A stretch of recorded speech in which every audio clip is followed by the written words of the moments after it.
जरा सोचिए, आज एक बहुत बड़ा इम्तिहान है और सब्जेक्ट संस्कृत। हाँ, वही भाषा जो लगभग 3,500 साल पुरानी है। अब ये सिर्फ एक टेस्ट पास करने की बात नहीं है। ये तो एक तरह से टाइम ट्रैवल करने जैसा है। तो सवाल ये उठता है कि आखिर कोई इस चैलेंज को पार कैसे करता है। इसका जवाब हमें मिलेगा भारत की 12वीं क्लास की एक स्टडी गाइड से। ये गाइड आप समझिए उन कमाल के तरीकों और ट्रिक से भरी हुई है जिनका इस्तेमाल स्टूडेंट्स इस पुरानी भाषा में महारत हासिल करने के लिए करते हैं। तो पहला पड़ाव है साहित्यिक दिग्गजों से मिलना। स्टूडेंट्स की जर्नी यहीं से शुरू होती है। और ये सिर्फ कुछ नाम रटने जैसा नहीं है। नहीं, ये तो उनकी एक बहुत बड़ी और शानदार दुनिया में गोता लगाने जैसा है। और यकीन मानिए, ये चैलेंज जितना लगता है उससे कहीं ज्यादा बड़ा है। अब जरा इस चुनौती का स्केल देखिए। स्टूडेंट्स से उम्मीद की जाती है कि वो कालिदास के महाकाव्य, भास के नाटक, बाण भट्ट का गद्य और वेद व्यास के महाकाव्य सब कुछ याद रखें। मतलब हर कवि और उसकी हर बड़ी रचना। ये सच में याद रखने के लिए बहुत ज्यादा है। और बात सिर्फ कवियों तक ही सीमित नहीं है, उनकी रचनाओं का साइज भी बहुत बड़ा है। मिसाल के तौर पर महाभारत को ही ले लीजिए। इसमें पूरे 1,00,000 श्लोक हैं। 1,00,000! जरा सोचकर देखिए, इतने बड़े महाकाव्य को याद रखना कितना मुश्किल काम होगा। तो फिर सवाल वही है, स्टूडेंट्स ये सब याद कैसे रखते हैं? हजारों श्लोक, दर्जनों नाटक और न जाने कितने कैरेक्टर्स। यहीं पर ये स्टडी गाइड अपना असली कमाल दिखाती है। और इसका जवाब है जादुई सूत्र, मतलब निमोनिक्स।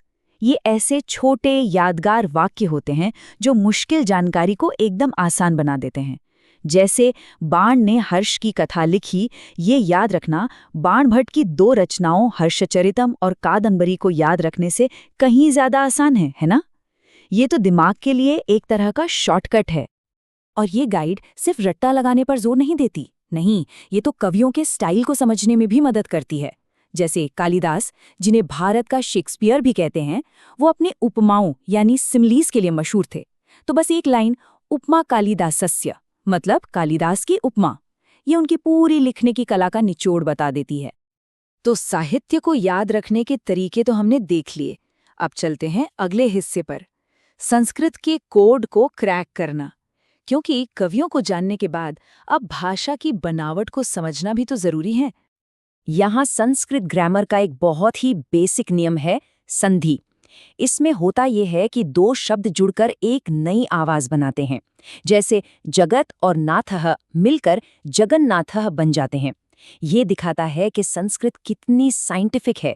यहाँ सब कुछ नियमों के हिसाब से होता है। ये एक लॉजिकल सिस्टम है और इसे समझना मतलब भाषा की बुनियाद को समझना। और फिर ये गाइड कुछ बहुत ही स्मार्ट प्रैक्टिकल ट्रिक्स भी बताती है, खासकर अनसीन पैसेज के लिए, जहां हो सकता है स्टूडेंट्स को हर शब्द का मतलब ना पता हो। ये 3 टिप्स उन्हें लगभग साइंटिफिक एक्यूरेसी के साथ सही जवाब ढूंढने में मदद करते हैं। मतलब ये भाषा की गहरी समझ से ज्यादा पैटर्न पहचानने का एक स्मार्ट गेम बन जाता है। तो लिटरेचर और ग्रामर के बाद अब आता है सबसे आखिरी और सबसे क्रिएटिव स्टेप, एक स्कॉलर की तरह लिखना। यहाँ स्टूडेंट्स को सिर्फ समझना नहीं है, बल्कि इस पुरानी भाषा का इस्तेमाल करके खुद को एक्सप्रेस भी करना है। और इसके लिए तरीका बड़ा सिंपल और इफेक्टिव है। ये एक तरह का फिल इन द ब्लैंक्स वाला टेम्पलेट है। ये स्टूडेंट्स को एक बना बनाया ढांचा देता है, जिससे वो ग्रामर की टेंशन लिए बिना सही फॉर्मल लेटर लिख सकते हैं। उन्हें बस कारण, एक्शन और टाइम जैसी जानकारी भरनी होती है, और बस इससे उन्हें सही लिखने का कॉन्फिडेंस मिल जाता है। लिखने के साथ साथ स्टूडेंट्स ट्रांसलेशन के जरिए भी अपनी समझ को टेस्ट करते हैं। विद्या ददाति विनयम जैसे फेमस वाक्यों का अनुवाद करके वो अपनी ग्रामर और वोकैबुलरी पर पकड़ और मजबूत करते हैं। इस लाइन का कितना सुंदर मतलब है, ज्ञान विनम्रता देता है।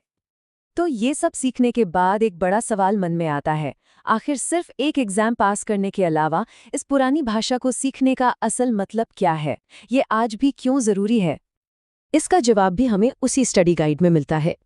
वो स्टूडेंट्स को याद दिलाती हैं कि संस्कृत सिर्फ एक सब्जेक्ट नहीं है, ये हमारे देश की सबसे पुरानी भाषा है, कई मॉडर्न भाषाओं की माँ है, और इसमें साहित्य और दर्शन का एक बहुत बड़ा खजाना छिपा है। और यही बात हमें एक आखिरी सवाल पर ले आती है।